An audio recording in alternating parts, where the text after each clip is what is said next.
The blood-red sunset cast long shadows across Silver Peak, Nevada, as Hannah Zimmer clutched her tattered journal to her chest and stepped off the dusty stagecoach. Her throat constricted with familiar panic, rendering her mute as the driver called for someone to help with her trunk. She had fled 2,000 miles west with nothing but nightmares and silence as her companions, hoping the frontier might heal what Boston society had broken. Silver Peak bustled with end-of-day activity miners trudging home, saloon doors swinging, merchants closing shop. Hannah's pale blue dress, once fashionable in Massachusetts, now marked her as painfully out of place. She hadn't spoken a single word since the attack 3 months ago, and now, surrounded by strangers in this raw mining town, her silence felt like an anchor dragging her beneath turbulent waters. The stagecoach driver cleared his throat impatiently. "Madam, your belongings." Hannah nodded shakily, pointing to her trunk with trembling fingers. "Need some assistance, miss?" The deep voice startled her. Hannah whirled around to face a tall man with sun-weathered skin and kind eyes that crinkled at the corners. His clothes were trail-worn but clean denim pants, cotton shirt, leather vest, and a wide-brimmed hat he now held respectfully in calloused hands. Unlike most men she'd encountered on her journey west, he didn't seem irritated by her silence. She felt the familiar tightening of her throat, the panic rising as she tried and failed to produce words. Her eyes widened in distress. The cowboy studied her face, then offered a gentle smile. "Take your time," he said softly. "I'll wait as long as you need." Something in his patient tone caused tears to blur Hannah's vision. She blinked them back, pulling a small slate and chalk from her handbag. With shaky letters she wrote, "My name is Hannah Zimmer. I am expected at Mrs. Whitley's boarding house." "Grant Abernathy," he replied with a slight bow.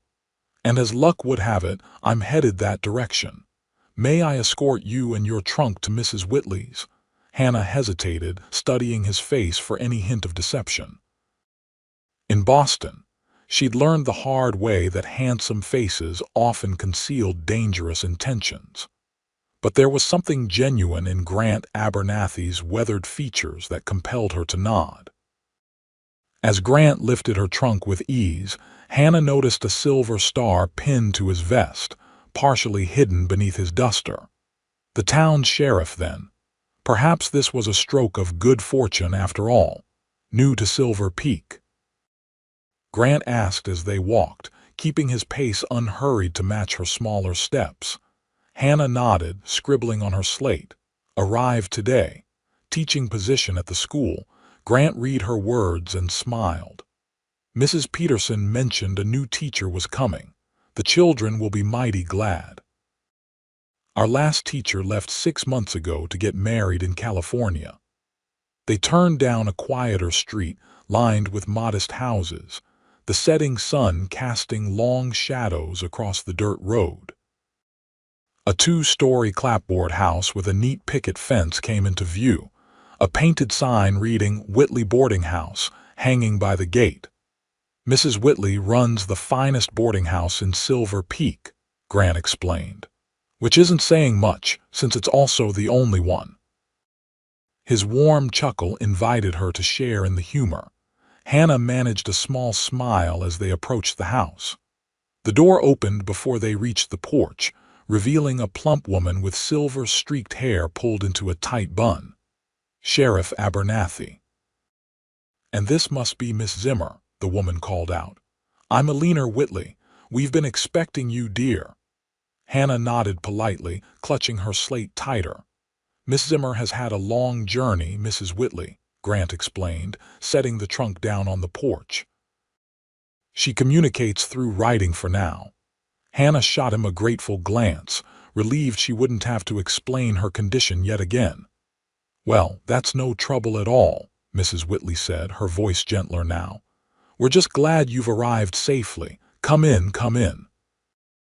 Supper's nearly ready and you must be famished after that dreadful stagecoach ride." Hannah wrote quickly, "Thank you for your kindness." "No need for thanks, child. This is your home now," Mrs. Whitley replied warmly. Grant tipped his hat. "I'll leave you in Mrs. Whitley's capable hands, Miss Zimmer. If you need anything, the sheriff's office is just off Main Street, next to the general store." As he turned to leave, Hannah impulsively reached out, touching his arm lightly. When he looked back, she wrote quickly, "Thank you for your patience." "Most people become frustrated with me." Grant's expression softened. "Most people are in too much of a hurry to appreciate silence, Miss Zimmer." He smiled again. "Welcome to Silver Peak.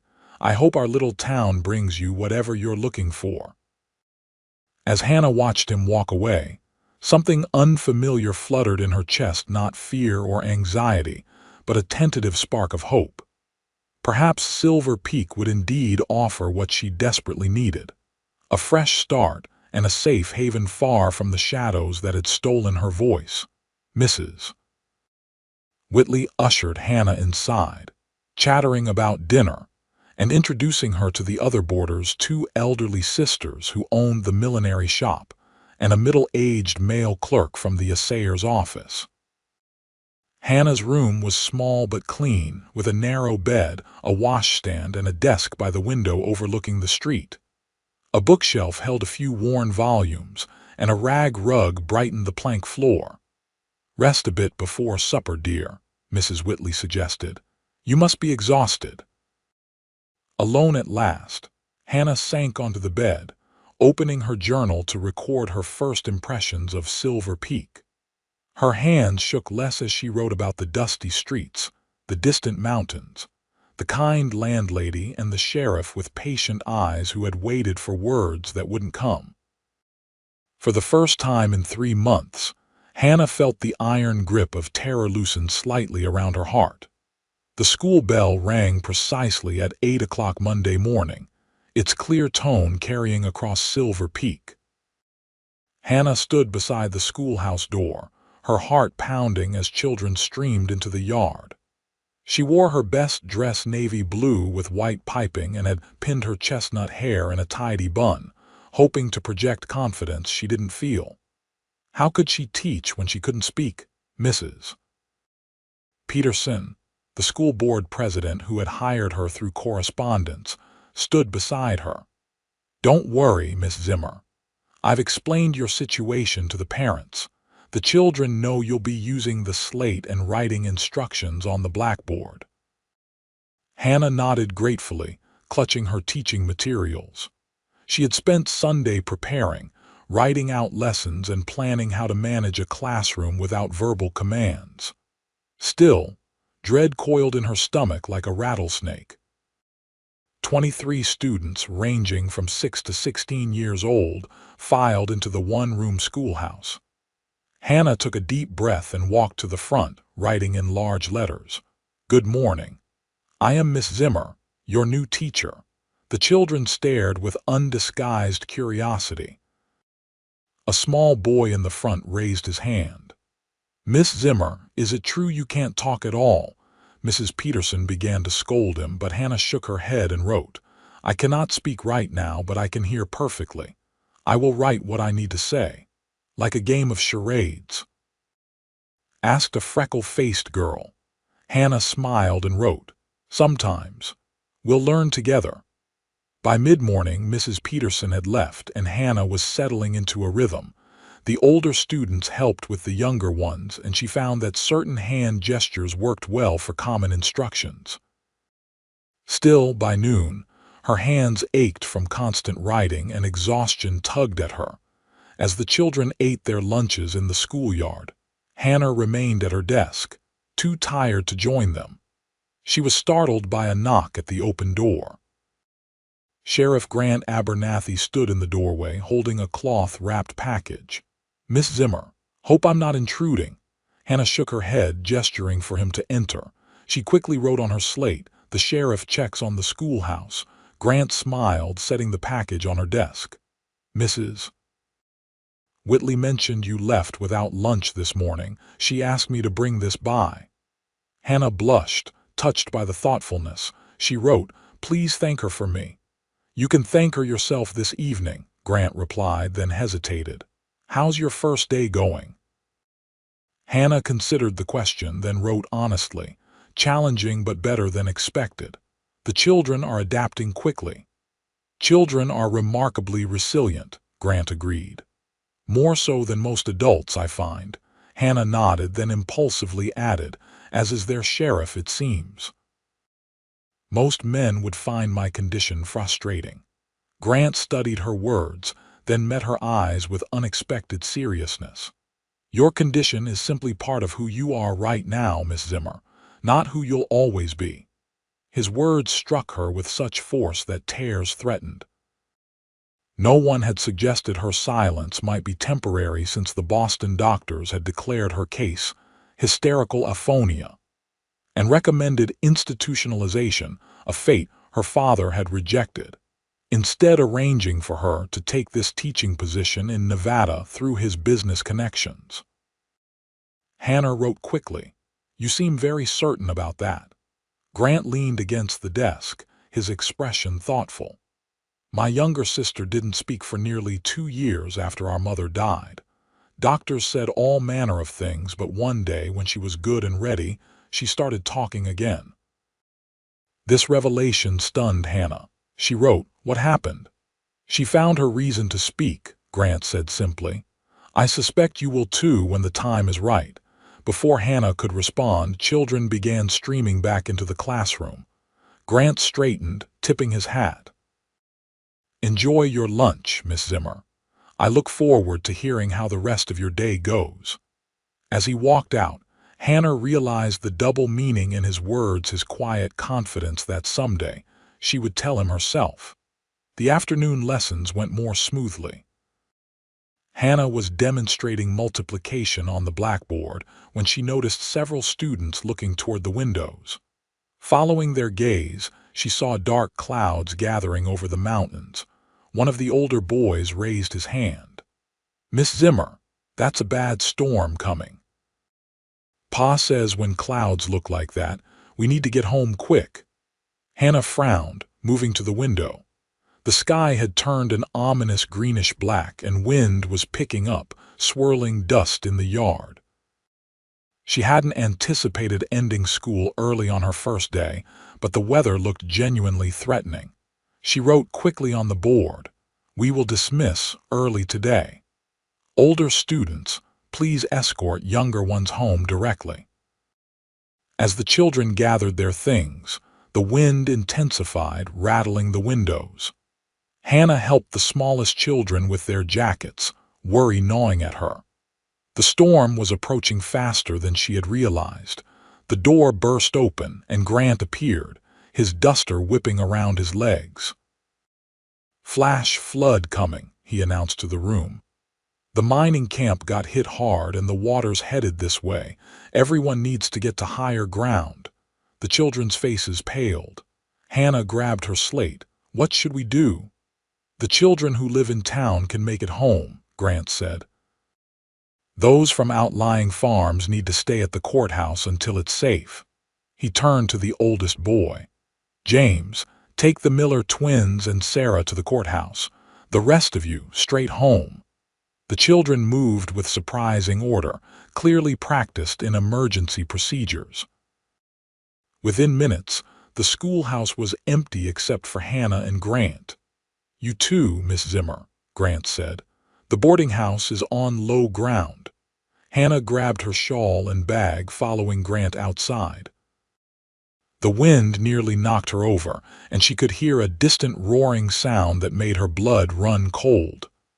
"That's the floodwater," Grant confirmed, taking her elbow. "We need to move quickly." They hurried down the street, passing townspeople securing buildings and livestock. The sky had darkened to near night, though it was only mid-afternoon. As they reached Main Street, Hannah saw water already beginning to flow between buildings on the lower end of town. Grant's grip on her arm tightened. "Change of plans. The water's moving faster than I thought." The courthouse is too far. He pulled her toward a two-story brick building. The bank's on higher ground and built solid. They weren't the only ones seeking shelter. As Grant pushed open the heavy doors, Hannah saw several townspeople already inside, including Mrs. Whitley, who rushed forward. "Oh, thank heavens you found her, Sheriff. I was so worried about our teacher."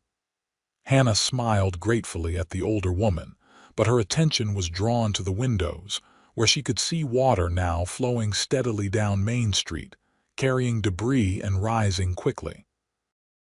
"Everyone stay calm," Grant announced to the room. "This building is secure. The water should recede by morning." A night trapped in the bank with strangers was not how Hannah had envisioned ending her first day of teaching. She found a quiet corner and sat on a wooden bench, watching as Grant organized the 20-some people, assigning tasks and offering reassurance. Mrs. Whitley joined her, patting her hand. "First the stage coach, then your first day teaching, and now a flood. What a welcome to Silver Peak, my dear." Hannah managed a smile, writing, "At least it's not dull." Mrs. Whitley laughed. "That's the spirit. And look at our sheriff taking charge. He's a good man, that Grant Abernathy. Came here 5 years ago and turned this town around. Before him, Silver Peak was as lawless as they come." Hannah watched Grant helping an elderly man to a more comfortable seat. There was a quiet competence about him that drew her eye. She wrote, "He mentioned a sister." "Mary," Mrs. Whitley nodded. "Lives in Carson City now with her husband. Lovely girl. Their parents died in a fire back in Missouri when Grant was just 18. He raised Mary himself." This new information added depth to her understanding of the sheriff. A man who had shouldered such responsibility at a young age would understand something about trauma and loss. As evening approached, someone produced lanterns and others shared what food they had brought. Grant organized watches for the night, then made his way over to Hannah. "How are you holding up, Miss Zimmer?" he asked, sitting beside her on the bench. She wrote, "I'm fine. Concerned about my students. They're all accounted for," Grant assured her. "I checked with everyone who came in. The children at the courthouse are safe with Judge Parker and his wife." Hannah nodded, relieved. She hesitated, then wrote, "Thank you for coming to the school." Grant's expression softened. "I was concerned about you. First day teaching and then this." He gestured toward the windows where water continued to flow past. Not exactly a typical Silver Peak welcome. Hannah surprised herself with a silent laugh, writing, "Mrs. Whitley said something similar." "Great minds," Grant said with a wink that caused an unexpected flutter in Hannah's chest. He seemed about to say more when someone called his name from across the room. "Duty calls," he sighed. "Try to get some rest, Miss Zimmer. It's going to be a long night." As Grant moved away, Hannah opened her journal and began to write by lantern light, recording the day's events. Despite the danger and discomfort, she felt strangely at peace. For the first time since the attack, she was too focused on immediate concerns to be consumed by fear. Later, as most people dozed on makeshift bedding, Hannah found herself unable to sleep. She moved to the window, watching the moonlight reflect off the floodwaters. The rain had stopped, but the street remained a rushing river. "Can't sleep," Grant's voice came softly from behind her. Hannah shook her head, turning to face him. In the dim light, his features were softer, the lines of responsibility less pronounced. "Me neither," he admitted. "Too much on my mind." Hannah tilted her head questioningly. "Worrying about damage to the mines, mostly," Grant explained. "This town lives and dies by silver. If the main shaft is flooded badly, a lot of folks will be out of work." Hannah hadn't considered the economic impact of the flood. She wrote, "Can they pump it out?" "Eventually, but it takes time and money." Grant leaned against the window frame. "Silver Peak's been through hard times before. We'll manage." Hannah studied his face, sensing there was more he wasn't saying. She wrote.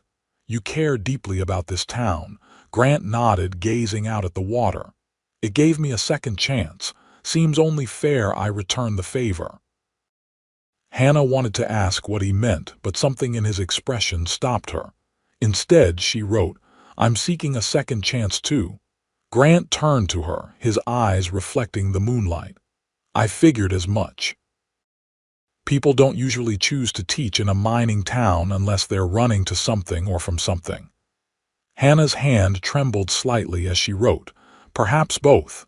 No need to explain, Grant said gently. Silver Peak has a way of accepting people as they are. No questions asked about what came before. Hannah felt tears prick her eyes at his understanding. She hadn't expected to find such acceptance in this rough frontier town. Grant seemed to sense her emotion.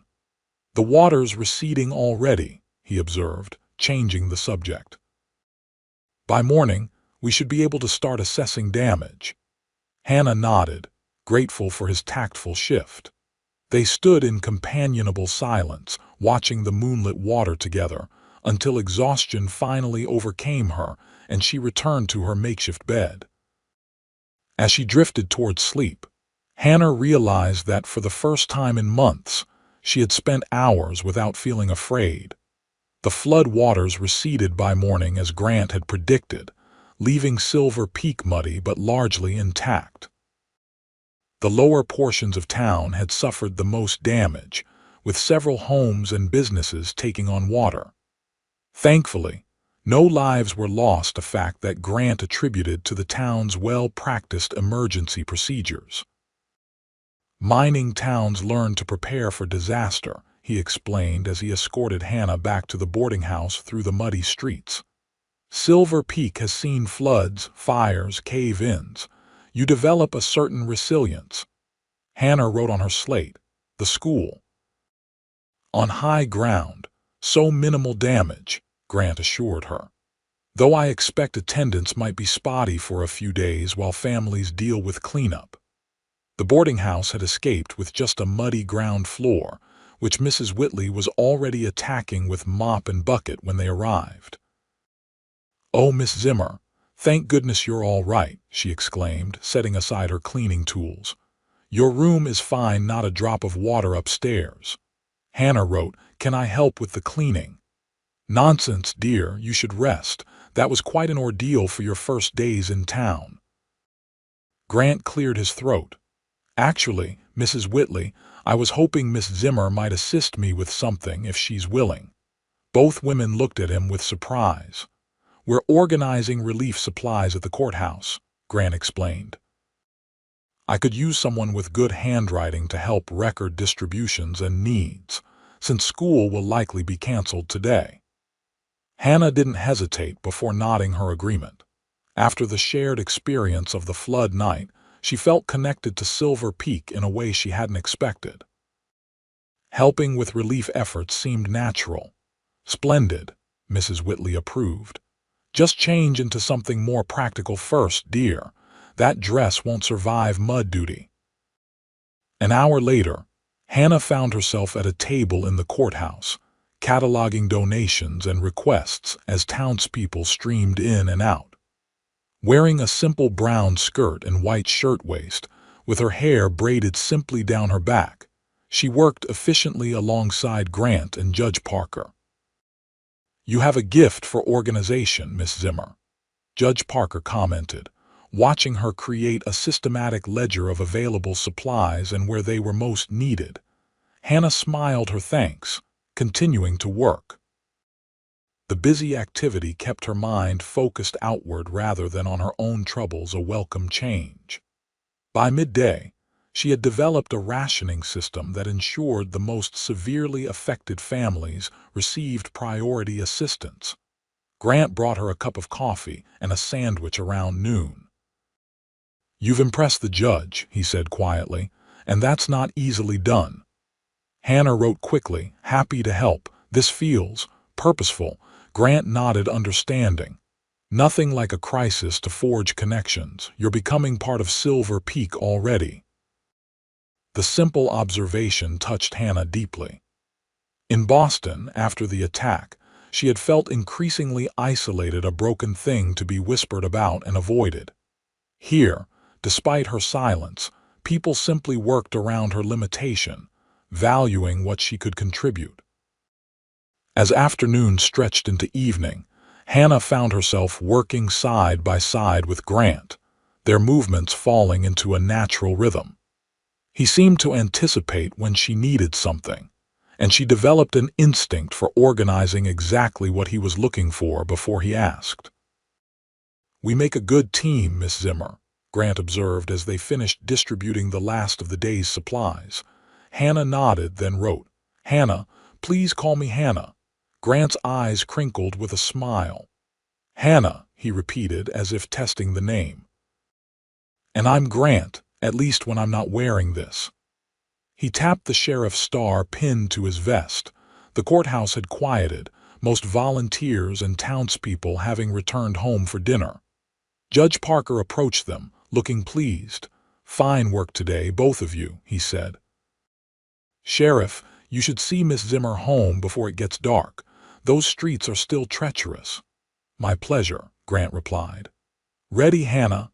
The sound of her given name in his deep voice caused a warmth to spread through her chest. She nodded, gathering her shawl. The evening air was crisp and clean after the storm, the setting sun casting long shadows across the muddy streets. They walked slowly, navigating around puddles and debris. "School will probably remain closed tomorrow," Grant said. "The relief committee could use your help again, if you're willing." Hannah wrote, "I would like that." "Good," Grant replied simply. They continued in comfortable silence for several blocks before he spoke again. "I meant what I said earlier, you're becoming part of Silver Peak. People notice how hard you're working despite." He gestured vaguely toward her slate. Hannah considered his words, then wrote carefully, "In Boston, people only saw what I couldn't do. Here, no one seems to mind." Grant nodded. "Western towns have different priorities. Can you work? Are you honest? Do you help your neighbors? That matters more than how you talk or don't." As they reached the boarding house, Hannah paused, writing one more note. "Thank you for seeing me as whole, even when I don't feel that way myself." Grant read her words, his expression softening in the fading light. "You are whole, Hannah. Your voice isn't who you are, it's just one way to express it.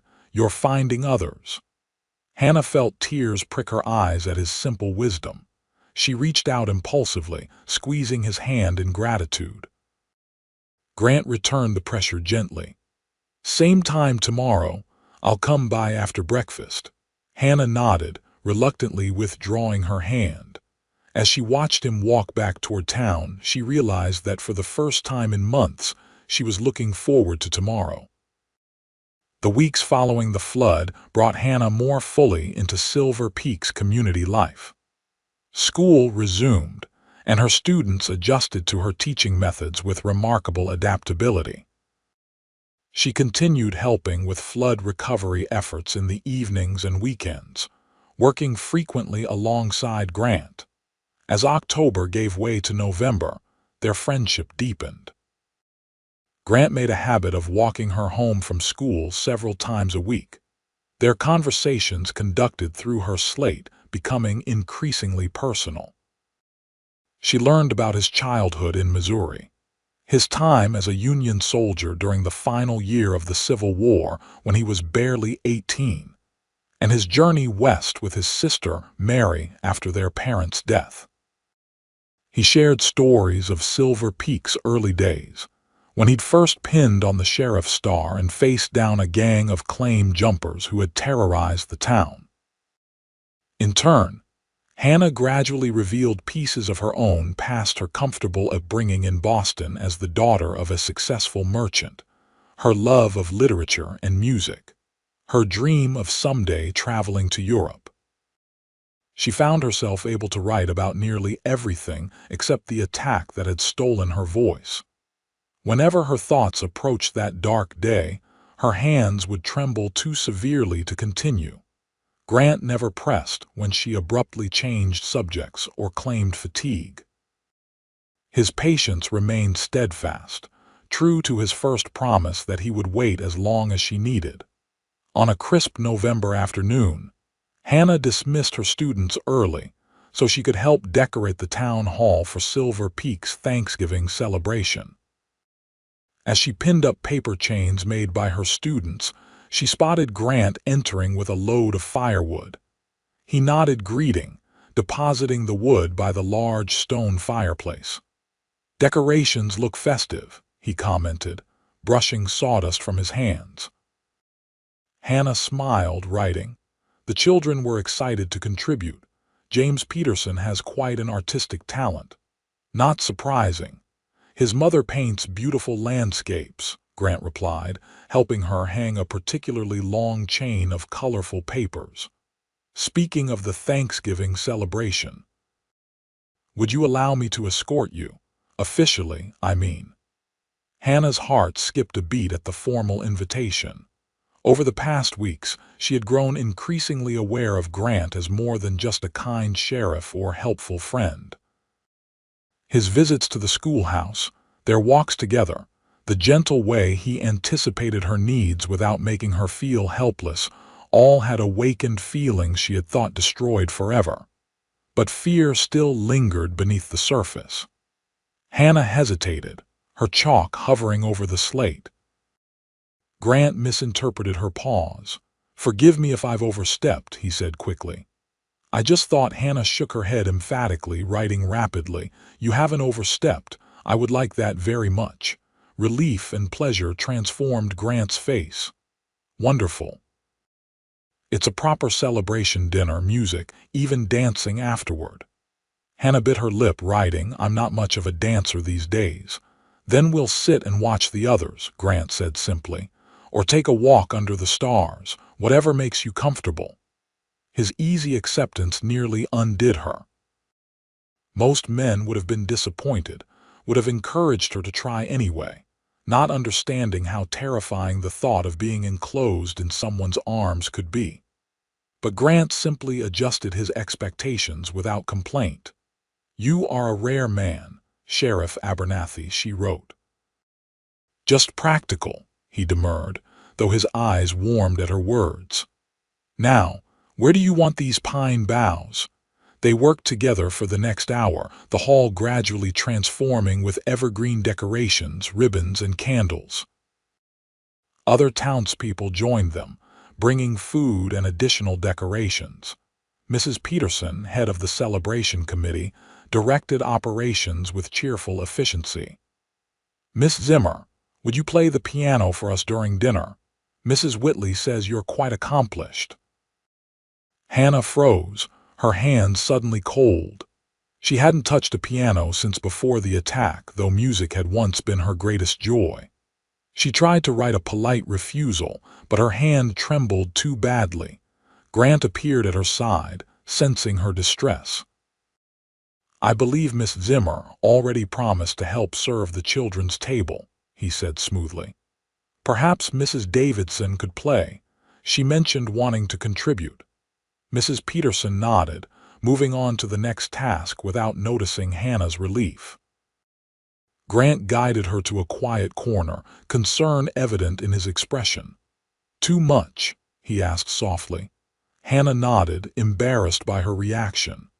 She forced her hand steady enough to write, "I used to love playing. Now I can't even think about it without panic." Grant didn't offer empty reassurances or press for explanations. Instead, he simply said, "Then you'll serve at the children's table and I'll help. They'll probably behave better with the sheriff watching anyway." His matter-of-fact acceptance gave Hannah the strength to continue working. By the time they finished decorating, her equilibrium had returned, though the incident had reminded her how fragile her recovery remained. As they walked back to the boarding house in the gathering dusk, Grant said, "I should warn you about something before Thanksgiving." Hannah looked at him questioningly. "My sister Mary and her husband are coming from Carson City for the celebration," he explained. "Mary can be enthusiastic about meeting new people in my life." "In your life?" Hannah wrote, highlighting the phrase with a small smile. Grant's cheeks reddened slightly above his beard. "You know what I mean. She's convinced I need looking after." Hannah's smile widened as she wrote, "I look forward to meeting her. She sounds protective." "That's one word for it," Grant chuckled. "I just wanted to prepare you." Mary doesn't always remember that not everyone appreciates her direct approach. Hannah hesitated, then wrote carefully, "Does she know about my situation?" "Yes," Grant admitted. "I mentioned it in my letter, not the details, just that you communicate through writing for now. For now." There it was again, his unwavering belief that her silence was temporary. Hannah wasn't sure whether to find it touching or naively optimistic. "I don't mind her knowing," she wrote. "It's easier when people are prepared."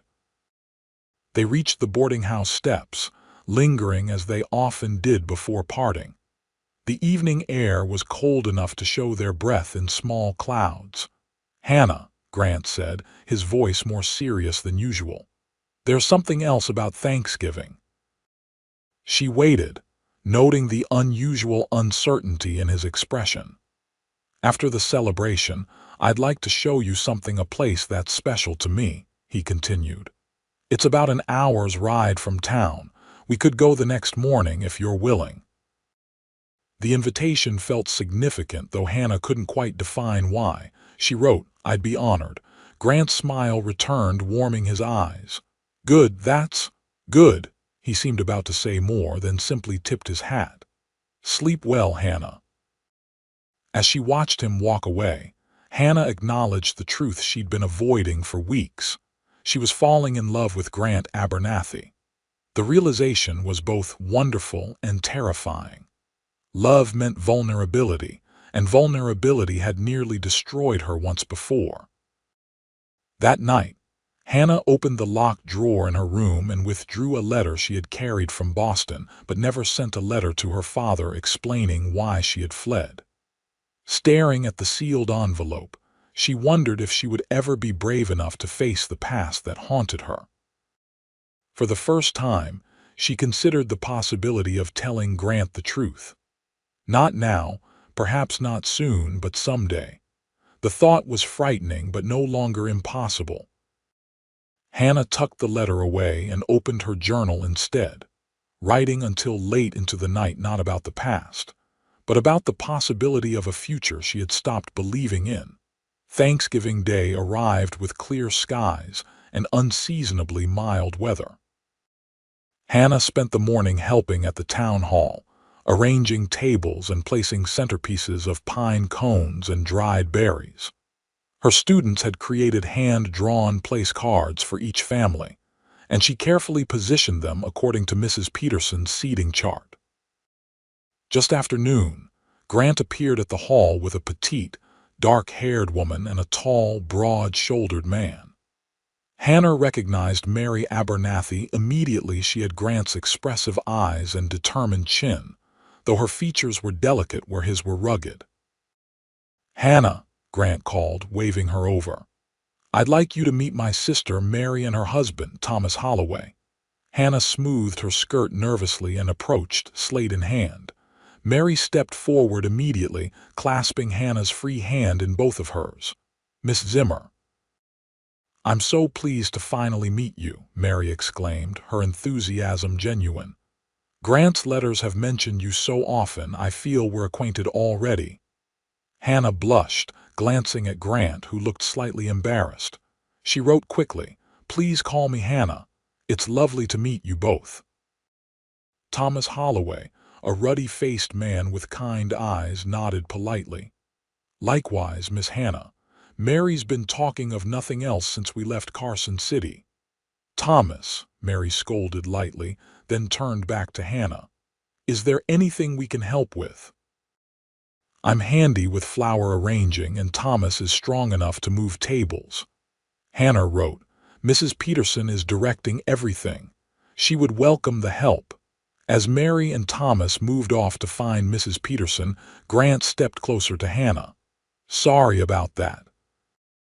Mary's enthusiasm can be overwhelming. Hannah shook her head, writing, "She's lovely. You can see how much she cares for you." "She does," Grant agreed, "though sometimes her caring takes the form of excessive meddling." His tone was affectionate despite the complaint. Hannah smiled, writing, "She reminds me of my younger sister Rebecca, always trying to manage everyone." Grant looked surprised. "I didn't know you had a sister. You've never mentioned her." Hannah's smile faded. She hesitated, then wrote, "We're not close anymore. After I lost my voice, she found my presence difficult." Grant's expression darkened. "I'm sorry, Hannah. That must have been painful." It had been worse than painful. Rebecca's embarrassment at Hannah's condition, her frustrated attempts to force Hannah to speak, and finally her relief when Hannah announced she was moving west, these had wounded more deeply than the physical attack that started it all. "Family is complicated," she wrote simply. "That it is," Grant agreed, though his gaze drifted to Mary, who was laughing with Mrs. Peterson across the room. "But sometimes they surprise you." The Thanksgiving celebration began at 3 o'clock, with nearly the entire population of Silver Peak gathering in the decorated hall. Hannah found herself at the children's table as planned, with Grant helping distribute food and maintain order among the excited youngsters. Judge Parker offered a lengthy blessing, followed by a speech from Mayor Collins about the town's achievements over the past year and his hopes for continued prosperity. Hannah noticed Grant subtly checking the windows and doors throughout the speeches, his sheriff's instincts never fully at rest even during a celebration. The food was abundant and delicious: roast turkey and ham, mashed potatoes, creamed corn, fresh bread, and pies of every description. Hannah helped the youngest children cut their meat and prevented more than one overturned cup, finding unexpected joy in the simple service. Grant worked alongside her with easy competence, entertaining the children with stories about his own childhood Thanksgivings. Hannah couldn't help noticing how often Mary glanced their way from the main table, her expression speculative and pleased. After the meal, tables were cleared to the sides of the hall, and several townsmen produced fiddles and a banjo. As promised, Grant made no attempt to coax Hannah onto the dance floor. Instead, they sat together watching the lively reels and jigs, occasionally helping serve coffee and desserts. "You look beautiful tonight," Grant said quietly during a lull in the music. Hannah touched her dark green dress self-consciously. It was her best, with lace at the collar and cuffs, but nothing special by Boston standards. "Thank you," she wrote. "You look quite handsome yourself." Grant had traded his usual working clothes for a proper suit, though he still wore his trail-worn boots rather than dress shoes. The combination suited him, Hannah thought, civilized but practical, like Silver Peak itself.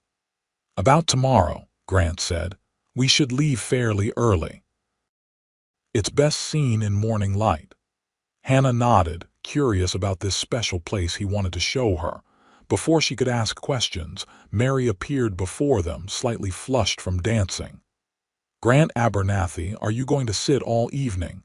This is a celebration," she chided. "Hannah and I are perfectly content watching," Grant replied firmly. Mary looked between them, understanding dawning on her face. "Of course," she said more gently. "Well, then perhaps Hannah would like to come meet some of the ladies from my sewing circle. They're visiting from Carson City." Hannah glanced at Grant, who nodded encouragingly. She wrote quickly, "I would be delighted."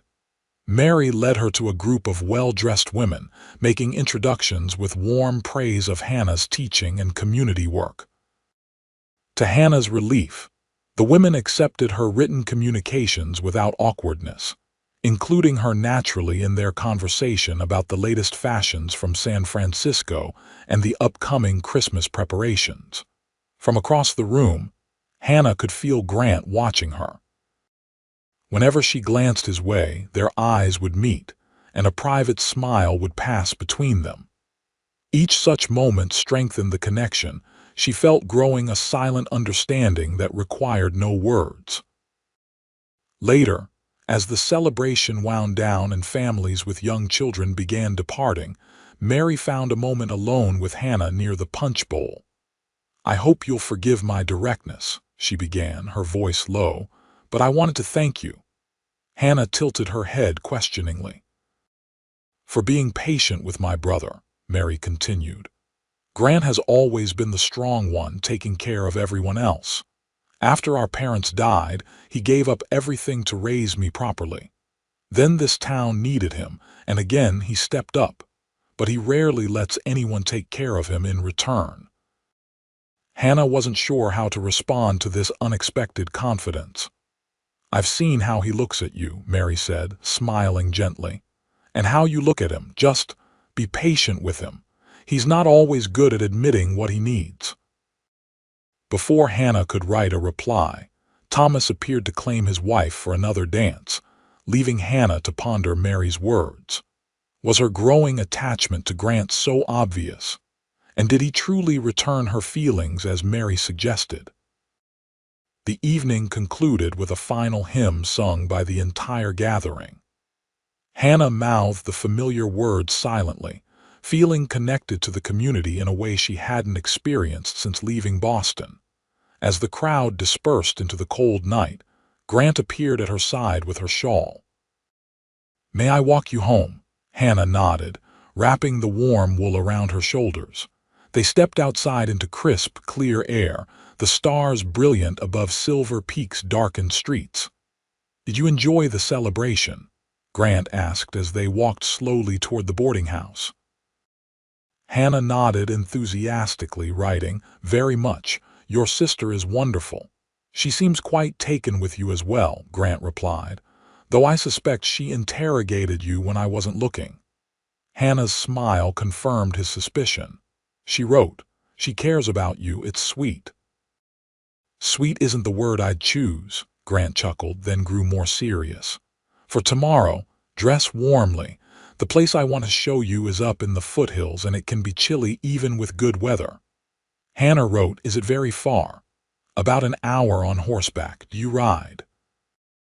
Hannah nodded, then added, "Though not recently." "Don't worry. Old Sadie at the livery is gentle as they come," Grant assured her. "I'll pick you up at 8 if that suits you," Hannah wrote. "Perfect. I'm looking forward to it." They had reached the boarding house. Light still shone from the windows, where Mrs. Whitley was likely waiting up for her boarders. "Hannah," Grant said softly, taking her hand. "Thank you for today. For everything, really. Having you in Silver Peak these past months has been—" He searched for words, then simply said, "important to me." Hannah felt warmth spread through her chest at his earnest declaration. With her free hand she wrote, "You have been important to me too, more than I can express." Grant's fingers tightened gently around hers. For a moment, she thought he might kiss her, and a mixture of anticipation and fear fluttered in her stomach. Instead, he lifted her hand and pressed his lips to her knuckles, a courtly gesture that somehow felt more intimate than a conventional kiss. "Until tomorrow," he said, releasing her hand reluctantly. Hannah nodded, suddenly unable to write though she had so much she wanted to say. She watched him walk away, his tall figure soon swallowed by the darkness. Inside, Mrs. Whitley waited in the parlor, knitting by lamplight. "Did you have a lovely time, dear?" she asked, eyes twinkling knowingly. Hannah nodded, unable to hide her flushed cheeks. "Sheriff Abernathy looked very handsome in his suit," Mrs. Whitley observed innocently. "And he scarcely took his eyes off you all evening." Hannah blushed deeper, writing quickly, "It's getting late. I should retire." Mrs. Whitley smiled indulgently. "Of course, dear. Rest well. I expect tomorrow will be an important day." Hannah wondered at the landlady's comment as she climbed the stairs to her room. Did everyone in Silver Peak know about her outing with Grant tomorrow? And why did they all seem to view it with such significance in her room? Hannah prepared for bed with care, laying out her warmest riding skirt and jacket for the morning. As she brushed her hair before the small mirror, she studied her reflection critically. The woman looking back at her had changed in subtle ways since arriving in Silver Peak. The haunted look had faded from her eyes, replaced by a cautious hope. Her face had gained color from outdoor activity, and she had put on healthy weight thanks to Mrs. Whitley's cooking. She was healing, slowly but surely. The question was whether she could heal enough to offer Grant what he deserved, a whole woman, not one fractured by fear and silence. Hannah opened her journal and wrote late into the night, trying to sort through her tangled emotions. When she finally slept, her dreams were not of the attack for once, but of high mountain meadows and Grant's patient smile. Morning arrived with perfect clarity, the November air crisp but not bitter. Hannah dressed with care in her navy riding skirt, white shirtwaist, and warm jacket, her hair braided and pinned securely for riding. Mrs. Whitley provided a hearty breakfast and packed a small bundle of food, just in case you get hungry up in those hills. Promptly at 8, Grant arrived at the boarding house leading 2 horses, his own bay gelding, and a gentle-looking dappled mare that Hannah assumed was Sadie. "Good morning," he greeted her, his smile warming his eyes. "Ready for an adventure?" Hannah nodded, returning his smile. She had brought a small bag with her slate and chalk, journal, and the food Mrs. Whitley had provided. Grant helped her mount, his hand steady at her waist. It had been months since Hannah had ridden, but her body remembered the proper posture and grip. As they set off through town, she found herself relaxing into the mare's easy gait. "Sadie's behaving well for you," Grant observed as they passed the last buildings of Silver Peak and headed toward the foothills. "She can be particular about her riders." Hannah patted the horse's neck appreciatively, enjoying the freedom of movement after months of walking everywhere in town. The landscape opened before them, sagebrush plains giving way to pinyon and juniper as they climbed, with snow-capped mountains rising in the distance. They rode mostly in comfortable silence, Grant occasionally pointing out landmarks or sharing stories about the area.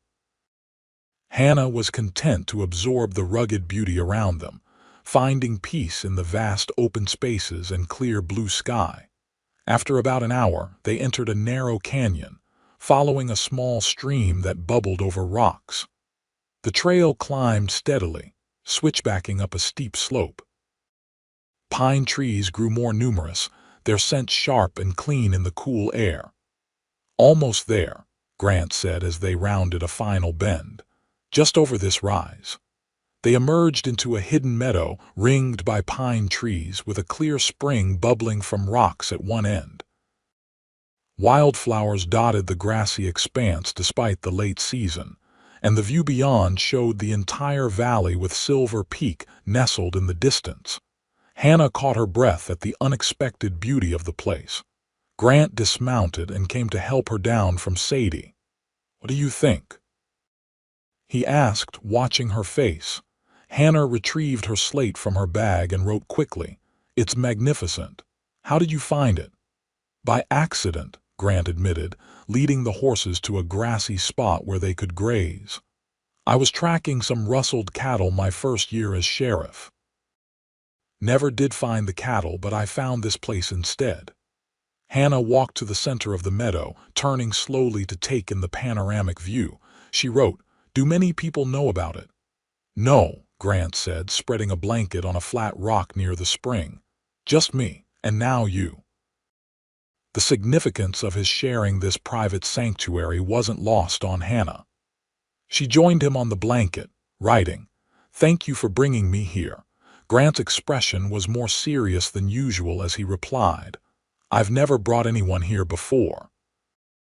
It's where I come when I need to think, or remember who I am beyond the badge."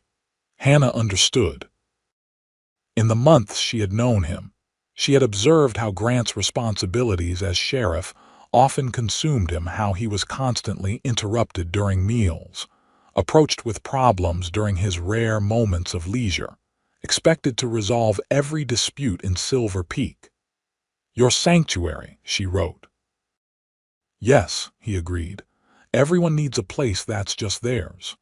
He hesitated, then added, "But I wanted to share it with you." Hannah felt the weight of his words, the gift he was offering beyond just showing her a beautiful place. She wrote carefully, "I'm honored by your trust." Grant nodded, then reached into his saddlebag and produced a small wrapped package. "I have something for you.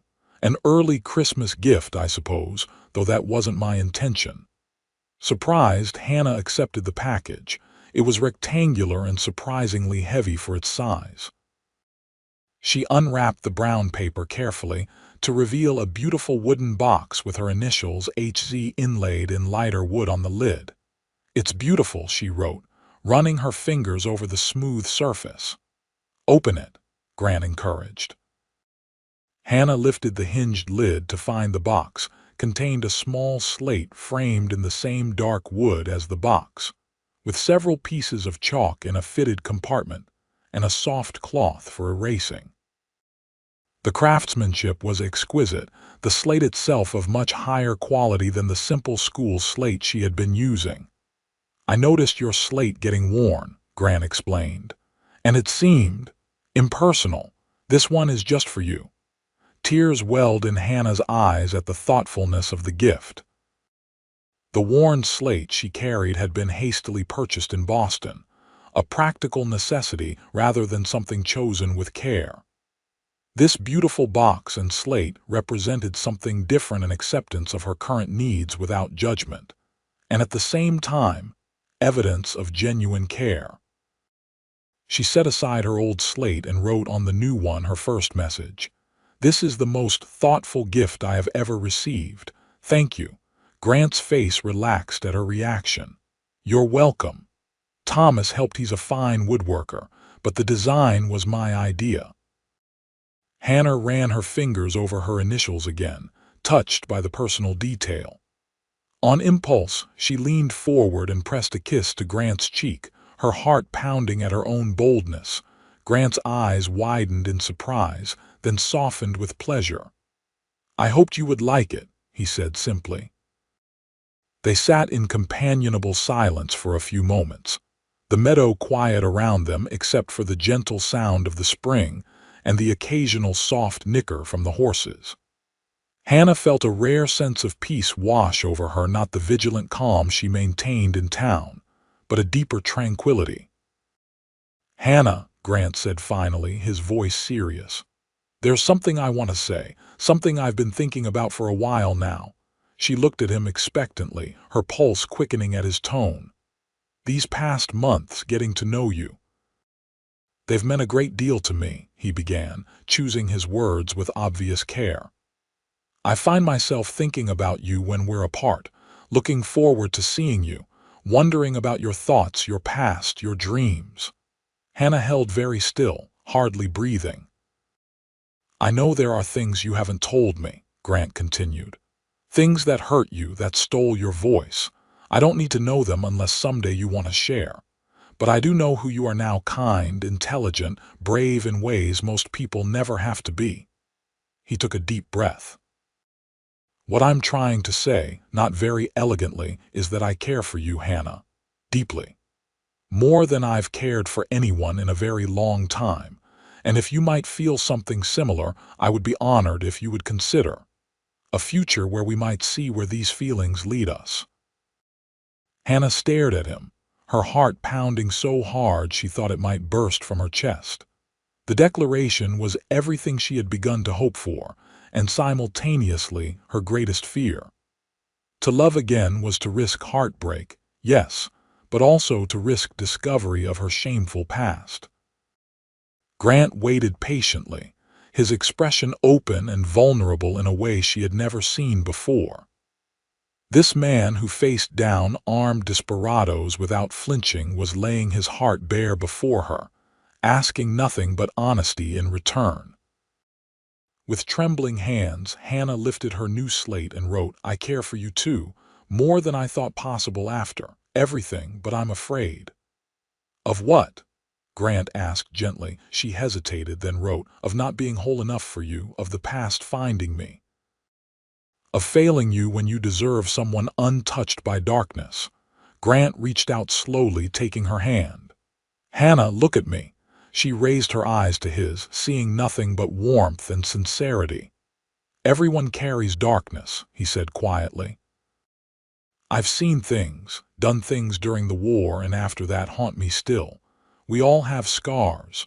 What matters is that we keep trying, keep moving forward despite them. Hannah bit her lip, unconvinced. As for being whole enough, Grant continued, you are exactly enough, exactly as you are.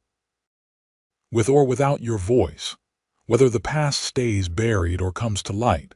I'm not asking for perfection, Hannah. I'm just asking for a chance to walk beside you, whatever comes. Tears spilled down Hannah's cheeks at his words. With her free hand, she wrote unsteadily, you might regret that promise. I won't, Grant said with quiet certainty. I know my own mind, Hannah, and my own heart. The simplicity of his declaration undid her final resistance. Hannah set down her slate and moved closer, allowing Grant to draw her gently into his arms. She rested her head against his shoulder, feeling his steadiness, his warmth, his unwavering strength. They sat that way for long minutes, the sun warming them as it climbed higher in the sky. Hannah gradually relaxed into his embrace, her tears subsiding. When Grant finally spoke, his voice rumbled pleasantly under her ear. Does this mean you'll give us a chance? Hannah sat up slightly, reaching for her slate. She wrote with careful deliberation, yes, but we may need to move slowly. Grant's smile was radiant. We can move at whatever pace feels right to you. I meant what I said that first day, Hannah. I'll wait as long as you need. The reminder of their first meeting brought an answering smile to Hannah's face. She wrote, you've been waiting since the beginning. And it's been worth every minute, Grant assured her. The rest of the day passed in gentle conversation, shared confidences and comfortable silences. They ate the lunch Mrs. Whitley had packed, explored the meadow, and sat with their shoulders touching as Grant pointed out landmarks in the valley below. Hannah found herself relaxing more fully than she had in months, sharing stories from her childhood in Boston, her years at seminary school, her love of teaching. Grant listened attentively, asking questions that showed genuine interest, offering stories of his own in return. As afternoon shadows lengthened, Grant reluctantly suggested they should head back before darkness made the trail difficult. Hannah agreed, though part of her wished they could remain in this peaceful sanctuary indefinitely. The ride back to Silver Peak was quiet, both of them absorbed in their own thoughts. As the town came into view, Hannah felt a momentary panic. In the isolation of the meadow, declaring her feelings had seemed natural. Now, facing the reality of town life, doubts crept back in. Grant seemed to sense her unease. As they reached the outskirts of town, he reined his horse closer to hers. Nothing has to change right away, he said quietly. We can keep this between us for as long as you wish. Hannah nodded gratefully, writing on her slate, not because I'm ashamed, I just need time. I understand, Grant assured her. This is ours, Hannah. No one else needs to know until we decide. The knowledge that Grant understood her need for privacy without taking offense eased Hannah's anxiety. By the time they reached the boarding house, her equilibrium had mostly returned. Grant helped her dismount, his hands lingering slightly at her waist. Thank you for coming with me today, he said, his voice low. Hannah wrote quickly. Thank you for sharing your special place and for everything else. I'll see you tomorrow, Grant asked. Perhaps after church, Hannah nodded, reluctant to part despite her earlier concerns.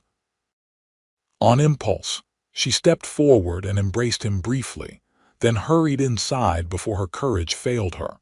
Mrs. Whitley was in the parlor when Hannah entered, pretending to read though her knowing smile suggested she had been watching for Hannah's return.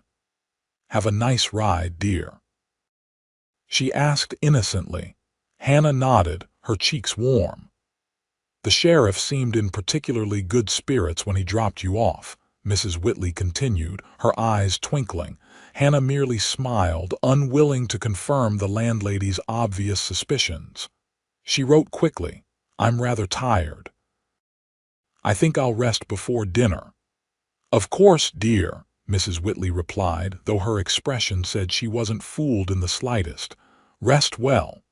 In her room, Hannah sat on her bed, still processing the day's events. She opened her journal, trying to capture the complex emotions swirling within her: joy at Grant's declaration, fear of the unknown future, hope that perhaps she might find happiness despite everything. As she wrote, a sense of peace gradually settled over her.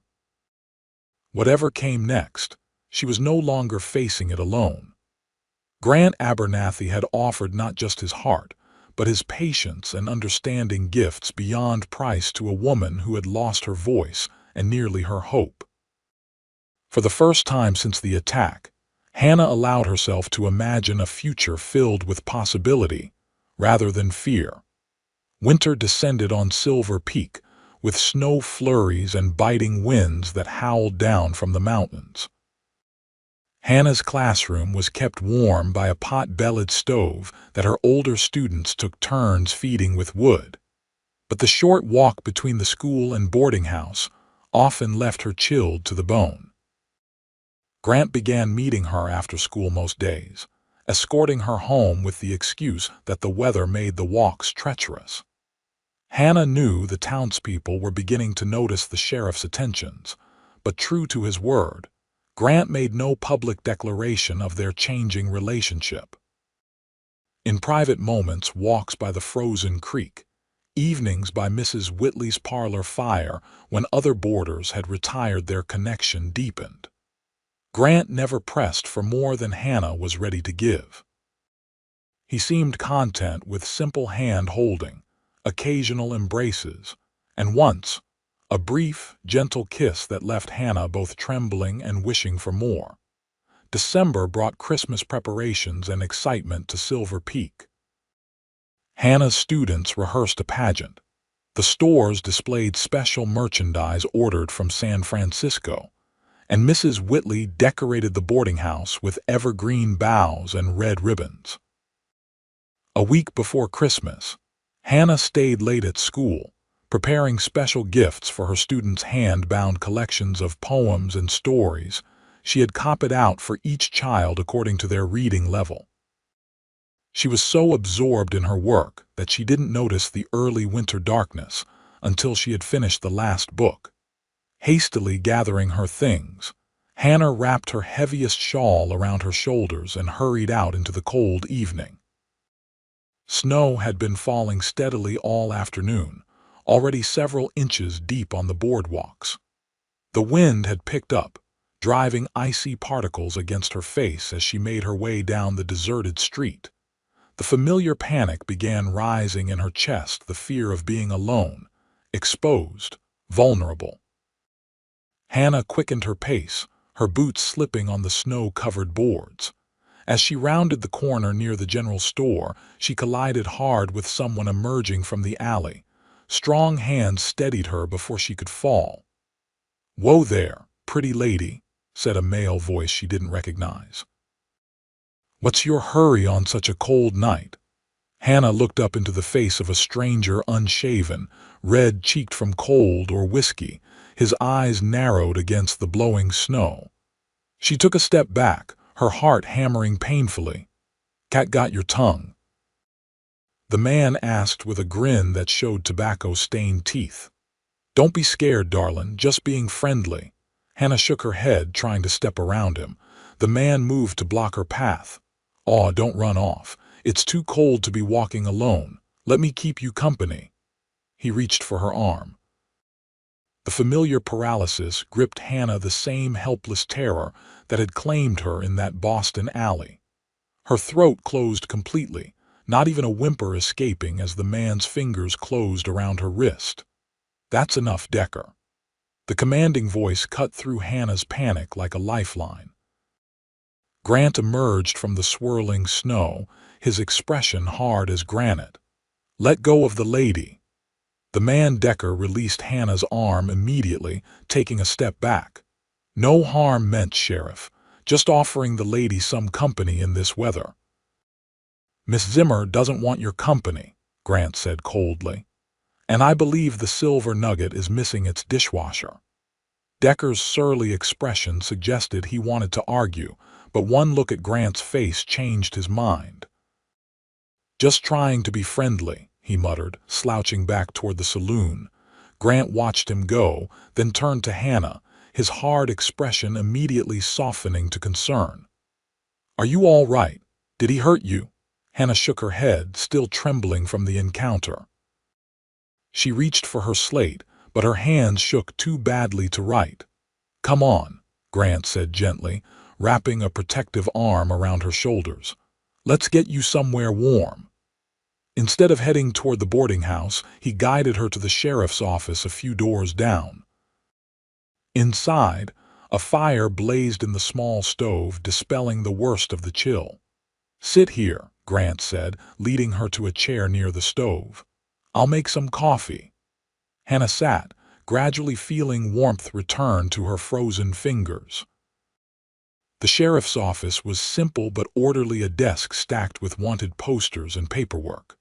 A gun rack, a small iron-barred cell in the back corner currently empty, and a cot along one wall where Grant presumably slept when duties kept him late.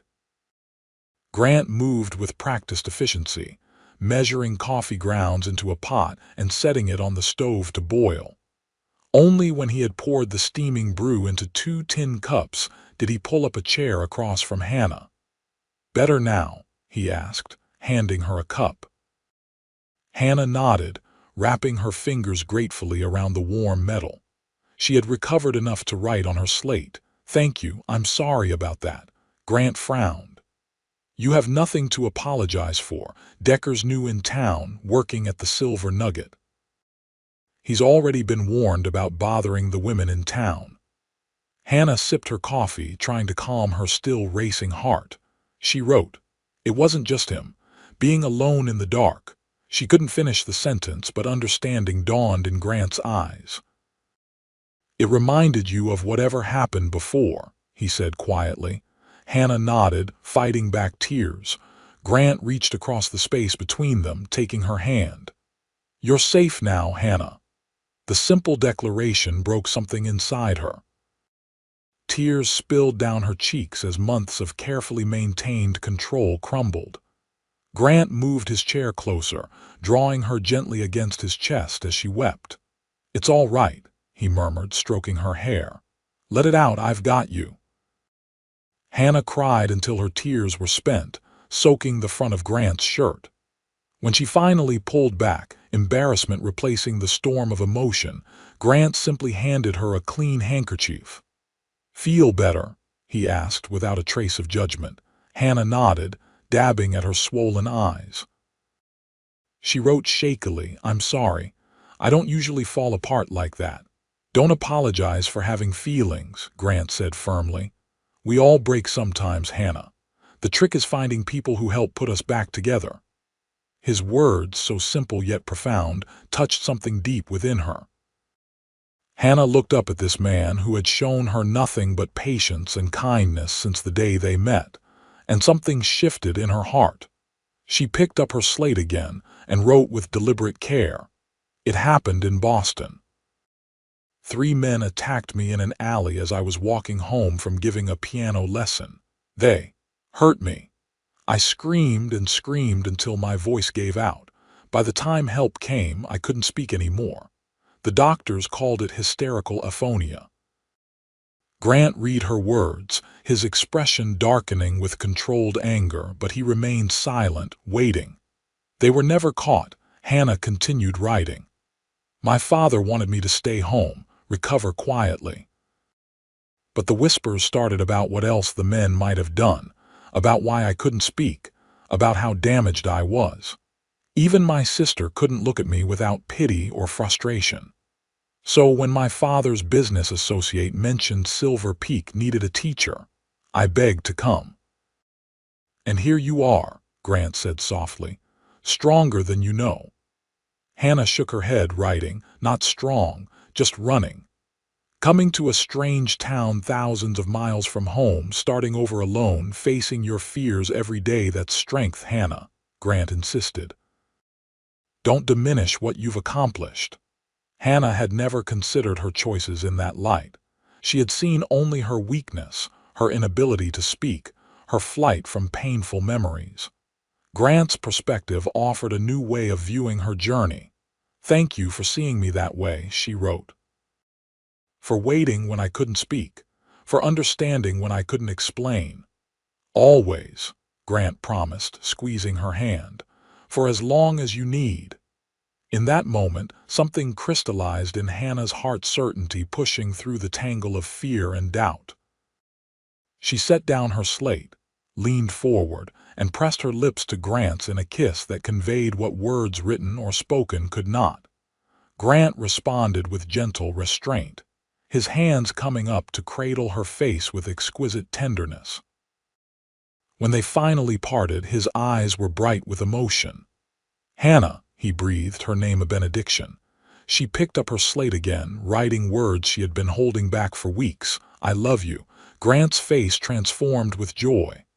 And I love you, Hannah Zimmer, with all my heart. The simple exchange in the warm sheriff's office while snow fell steadily outside marked a turning point. Hannah had shared her darkest secret, and Grant had received it without horror or pity, offering instead understanding and unwavering support. For the first time since the attack, Hannah felt truly seen, not as a victim or a curiosity, but as a whole person worthy of love. The realization was both terrifying and liberating. They sat together by the stove until the storm abated, talking about everything and nothing, Grant sharing stories from his early days as sheriff, Hannah writing about her dreams of traveling to Europe someday, both of them discussing books they had loved and places they hoped to see. When Grant finally escorted her back to the boarding house, the night was clear and cold, stars brilliant overhead. At the door, he kissed her once more, a promise and a benediction. Merry Christmas, Hannah, he said softly. Thank you for your trust. It's the greatest gift I could receive. Hannah smiled, writing on her slate before entering, the greatest gift is finding someone worth trusting. Merry Christmas, Grant. As she prepared for bed that night, Hannah realized something remarkable. For the first time in months, she had gone hours without fear shadowing her thoughts. Grant's steady presence had somehow created a space where safety felt possible again. It wasn't a permanent cure. The encounter with Decker had proven her vulnerabilities remained. But it was progress, a step toward the person she wanted to be again. Brave, open, capable of joy. Hannah fell asleep with hope warming her heart, the memory of Grant's lips on hers a talisman against the darkness. Christmas in Silver Peak brought a brief cessation of winter's harshness, with clear skies and enough sunshine to melt the worst of the snow in town, though the surrounding mountains remained white-capped and majestic. The school pageant went smoothly, Hannah's students performing their memorized pieces with only minor mishaps, to the delight of proud parents. On Christmas Eve, a community celebration was held at the church, with carols, scripture readings, and a special sermon from Reverend Thompson about hope in dark times that seemed particularly meaningful to Hannah. Grant sat beside her during the service, their shoulders touching, his presence a steady comfort. Afterward, they joined the crowd at the town hall for refreshments.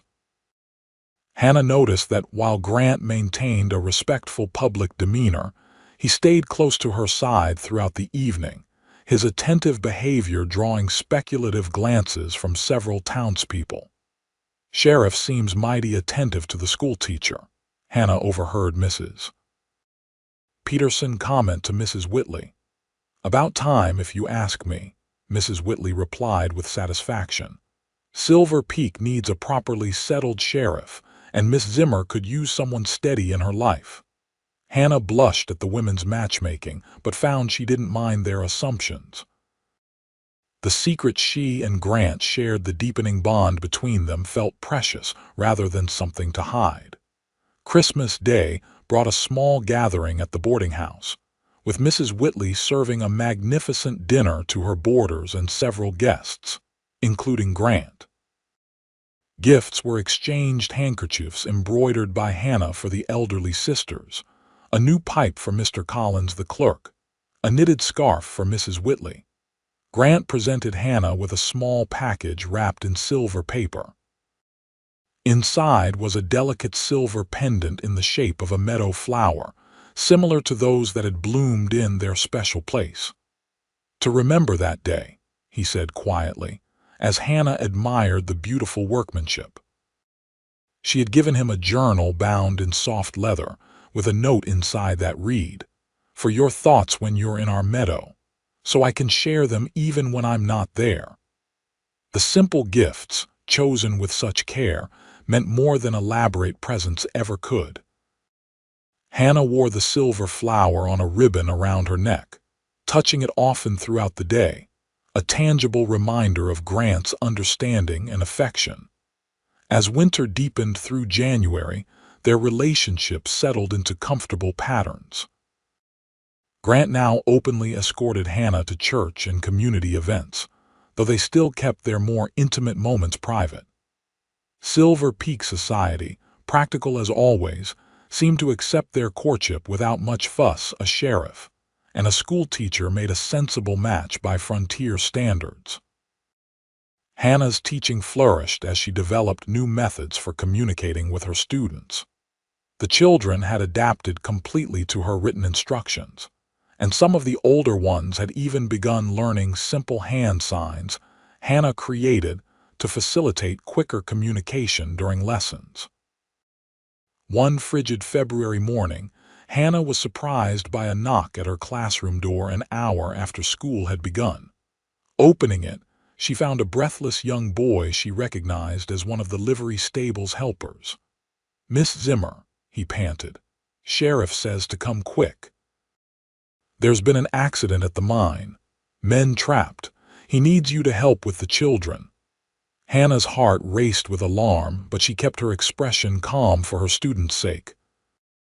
She wrote quickly on the board, instructing the oldest boy, James, to lead the class in arithmetic exercises while she stepped out. Outside the classroom, she scribbled on her slate, "What happened?" "Cave in at the Silver Strike mine," the boy explained. "Happened early this morning. About 10 men trapped inside, including the Walker brothers and Mr. Jensen. Their wives and children are all gathered at the mine entrance. Sheriff's organizing rescue efforts, but he's worried about the little ones in the cold. Asked if you could help keep them warm and occupied at the assayer's office nearby." Hannah nodded immediately, hurrying back into the classroom. She wrote instructions on the board, dismissing the students whose parents weren't minors, and gathering the remaining children to accompany her to the mine. 6 students remained, all with fathers or older brothers who worked in the silver mines that sustained Silver Peak's economy. The scene at the mine entrance was controlled chaos. Men moved with urgent purpose, carrying timber supports and tools. Women clustered together, faces tight with worry, some with small children clinging to their skirts. Over everything hung a palpable tension, the unspoken knowledge that time was the enemy for men trapped in the dark bowels of the earth. Hannah spotted Grant immediately, his tall figure distinctive as he conferred with the mine foreman. His face was grimy and tense, but it lightened fractionally when he saw her approaching with the school-aged children. "Thank you for coming so quickly," he said, touching her arm briefly. "The assayer's office is set up for the children." It would help immensely if you could keep them there away from. He gestured toward the mine entrance where men were disappearing into the dark opening. Hannah nodded, writing, "I'll take care of them. Be careful." "Always," Grant promised, though they both knew rescue work was inherently dangerous. "I'll send word when there's news." Hannah gathered not just her students but the younger children as well, guiding them to the assayer's office where a stove had been stoked to glowing heat.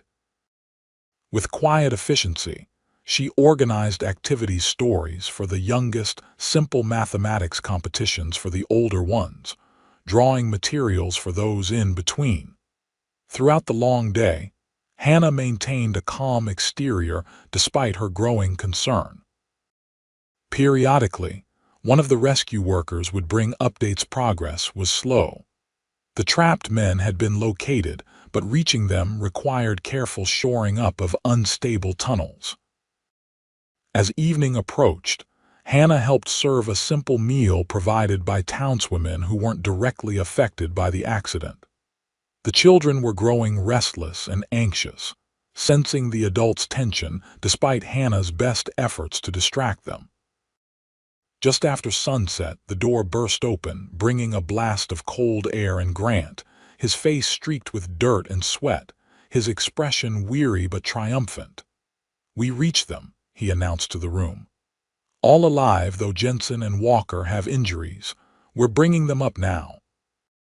The room erupted in cries of relief and joy. Women who had been maintaining brittle composure dissolved into tears. Children jumped up and down with excitement, and Hannah felt her own eyes fill with grateful tears. The next hour passed in blur as the rescued miners were reunited with their families. Two were indeed injured: Jensen with a broken leg, Walker with several cracked ribs, but miraculously, all had survived the cave-in. They were transported to the doctor's house for treatment, while the uninjured men were surrounded by relieved relatives.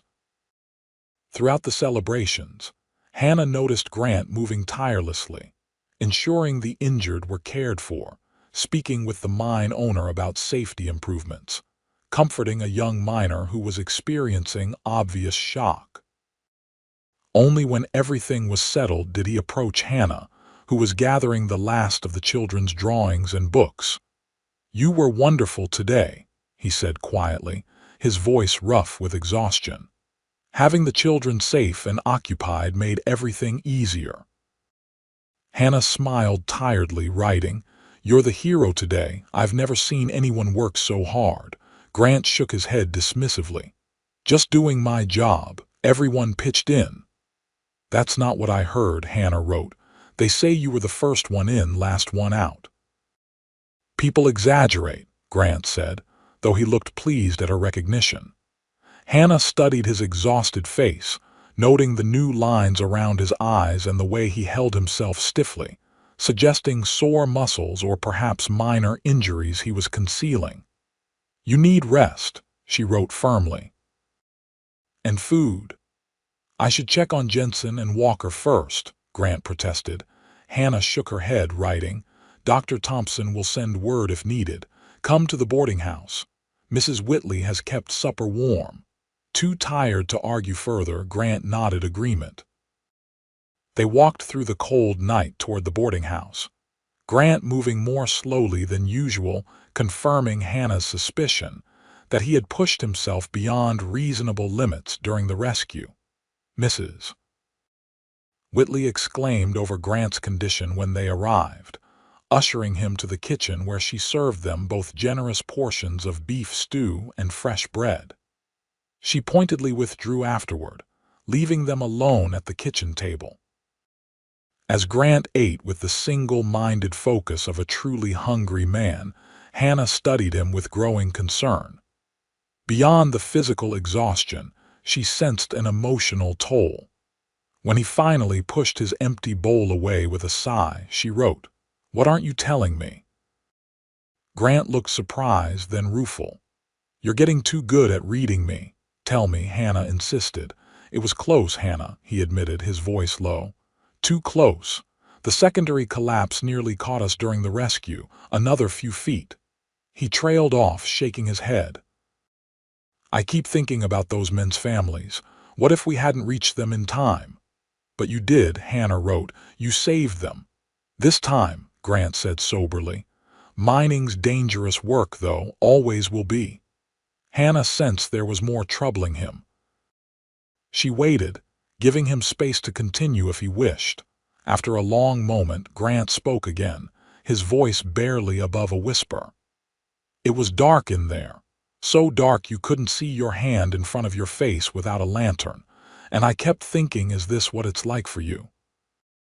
That kind of darkness, closing in, no way out. His insight stunned Hannah. No one, not even the doctors in Boston, had tried to understand what her silent prison felt like from the inside.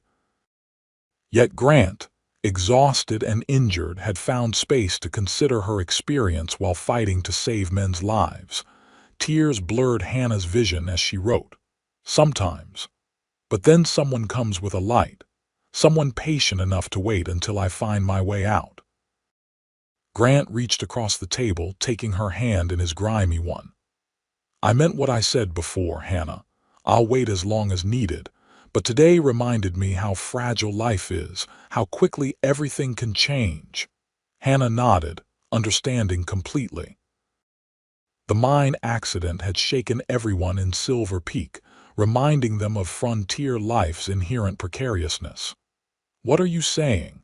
she wrote, her hand trembling slightly. Grant took a deep breath, as if gathering courage. "I'm saying that I don't want to waste precious time. I'm saying that I love you, Hannah Zimmer, and if you'll have me, I want to marry you." The proposal, though not entirely unexpected given the deepening of their relationship, still took Hannah's breath away. She stared at Grant. Seeing past the grime and exhaustion to the steady, honorable man, she had come to love a man who had never pushed her to speak, who had waited patiently through her silence, who had seen strength in her when she saw only brokenness. She picked up her chalk, her hand now steady as she wrote. "Yes." The single word transformed Grant's weary face. "Yes," he repeated, as if needing confirmation. Hannah nodded, smiling through her tears.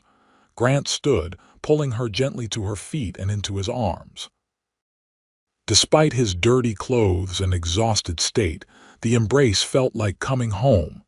When he kissed her, Hannah thought she might finally understand what people meant by heaven on earth. "I don't have a ring yet," Grant admitted when they finally parted. "This wasn't exactly how I planned to ask." Hannah shook her head, dismissing the concern. She wrote quickly, "The asking was perfect, because it was you." Grant's smile was luminous despite his fatigue. "We should wait to announce it until I've spoken with Reverend Thompson, and I should write to your father, ask properly." Hannah touched his cheek, halting the tired flow of words. She wrote, "Tomorrow is soon enough for all that. You need sleep." "You're right, as usual," Grant conceded. He kissed her once more, gently. "Good night, my love. Dream of our future." As Hannah watched him walk somewhat unsteadily back to his quarters at the sheriff's office, she felt a curious lightness, despite the day's drama. The mine accident had reminded everyone in Silver Peak of life's fragility, but it had also crystallized what truly mattered: connections, community, love. Grant had asked her to dream of their future.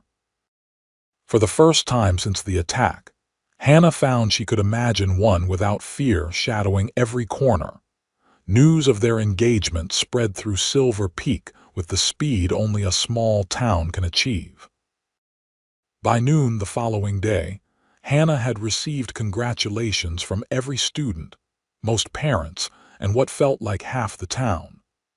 Mrs. Whitley was beside herself with joy, declaring she had known from the start that Hannah and Grant were perfectly suited. Grant, somewhat recovered from his rescue exertions, appeared at the schoolhouse during lunch break, looking simultaneously embarrassed and pleased by the town's reaction. "I hope you don't mind the fuss," he said, as Hannah's students watched with undisguised interest from the schoolyard. News travels fast here. Hannah smiled, writing, I don't mind, though I wonder who told everyone. Mrs. Whitley, of course, Grant chuckled. She cornered Reverend Thompson at the general store this morning discussing wedding preparations before I'd even spoken to him officially. Hannah laughed silently, not surprised in the slightest. The motherly landlady had been dropping increasingly unsubtle hints about marriage for weeks. And what did Reverend Thompson say? She wrote, that he would be honored to perform the ceremony whenever we're ready, Grant replied. Though he did suggest spring might be more pleasant than winter. Hannah nodded agreement, writing, April perhaps, when the meadow might have flowers. Grant's eyes softened at her suggestion. Our meadow. Yes, that would be perfect. The thought of being married in that special place, with Silver Peak spread below and the sky vast above, felt exactly right to Hannah. A private moment made public, a shared sanctuary becoming the foundation of their new life together. I should write to my father, Hannah noted. Though I doubt he'll travel all this way. I've already written asking for his blessing, Grant admitted. Sent it with yesterday's eastbound stage. I hope you don't mind the presumption. Hannah shook her head, touched by his adherence to tradition despite the circumstances. She wrote, he'll give it. He's always wanted my happiness, even if he didn't always understand what that meant. The school bell rang, signaling the end of lunch break. Grant tipped his hat to her as the children began filing back inside. Duty calls for both of us. Dinner at the hotel restaurant tonight. To celebrate properly. Hannah nodded, her heart full as she watched him stride away toward the sheriff's office. The children's knowing giggles as they re-entered the classroom made her blush, but she couldn't bring herself to mind their innocent teasing. For the first time in longer than she could remember, Hannah felt unalloyed happiness.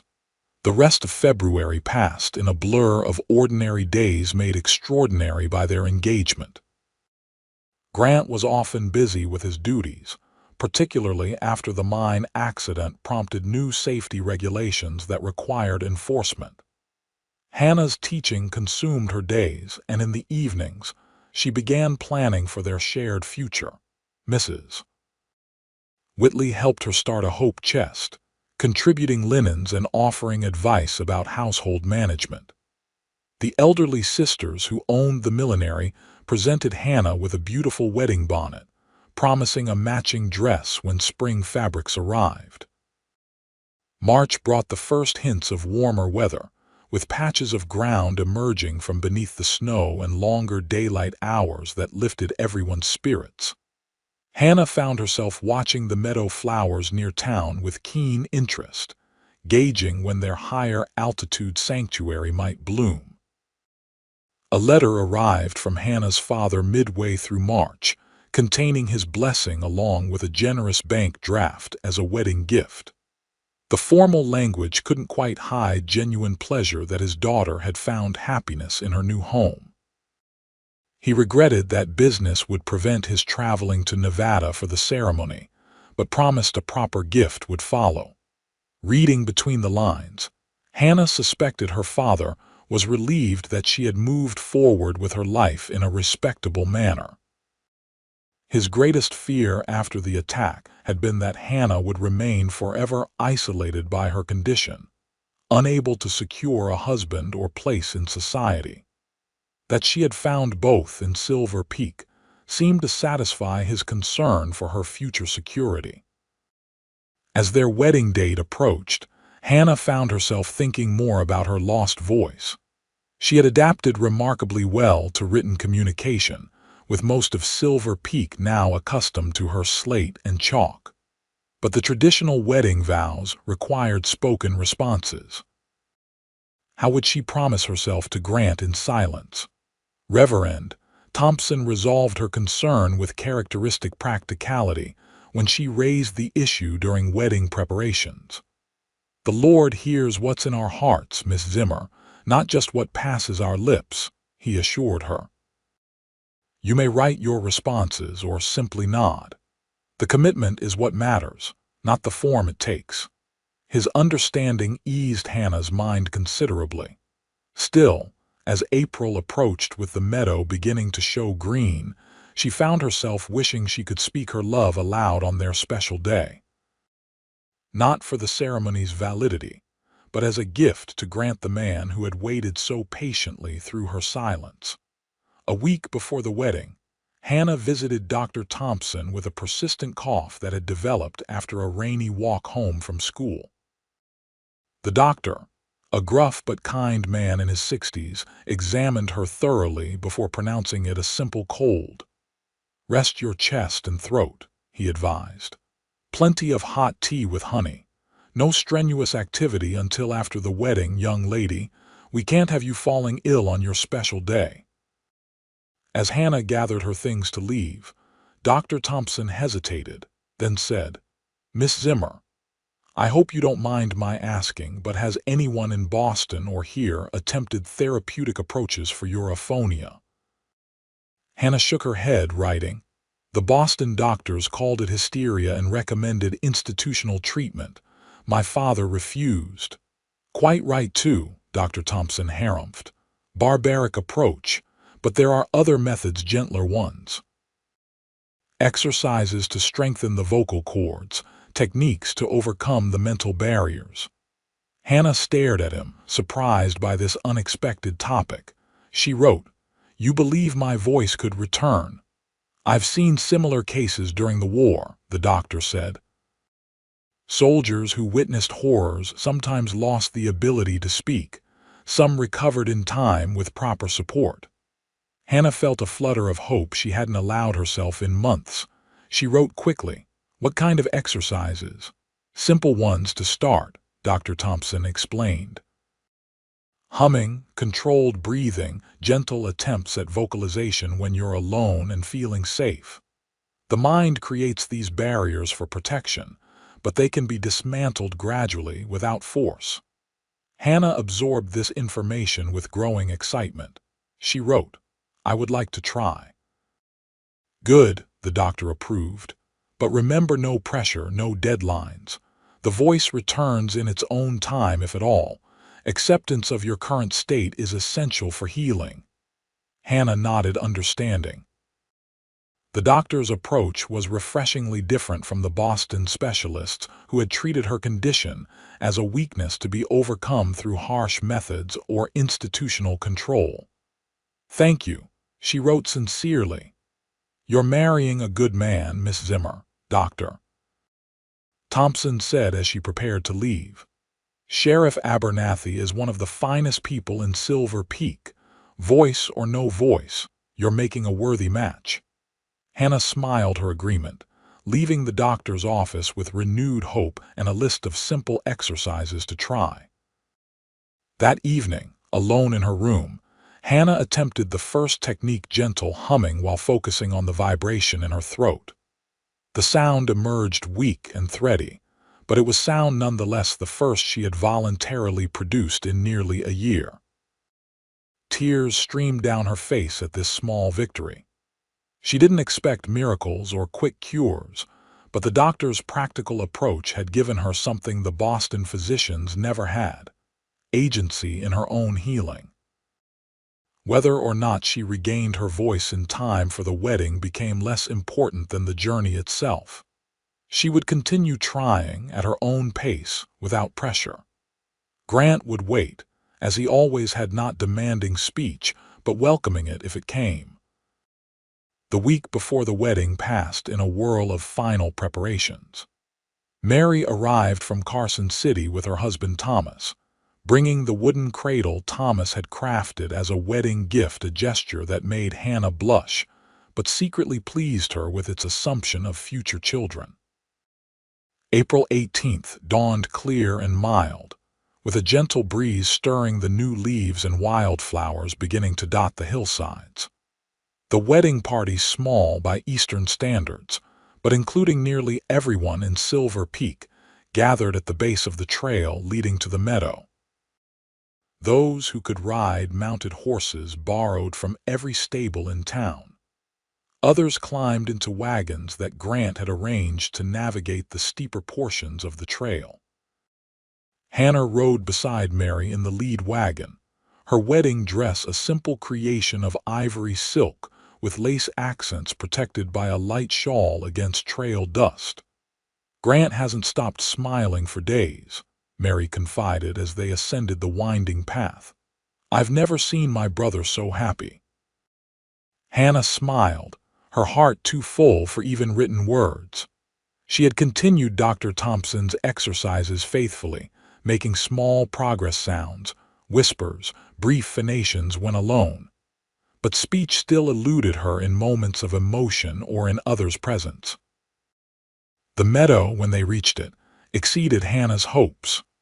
Early wildflowers carpeted the grassy expanse in purple, yellow, and white. The spring that formed a small pool at one end reflected the deep blue sky, and the view of Silver Peak below was crystal clear in the morning light. Grant waited beside Reverend Thompson near the spring, looking more handsome than Hannah had ever seen him in a new black suit, his beard neatly trimmed, his hair freshly cut. The expression on his face as Hannah walked toward him on Judge Parker's arm, standing in for her absent father, was one of such naked adoration that tears blurred her vision. The ceremony itself was simple but deeply meaningful. Reverend Thompson spoke of commitment, partnership, and faith. Grant's voice was steady as he promised to love, honor, and cherish Hannah for all his days. When it came time for Hannah's responses, she had planned to nod and squeeze Grant's hands to signify her acceptance of each vow. But standing before this man who had seen past her silence to the person beneath, surrounded by a community that had accepted her exactly as she was, Hannah felt something shift deep within her.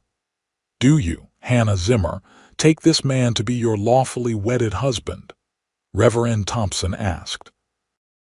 "To love, honor, and cherish him in sickness and in health, for richer or poorer, until death parts you."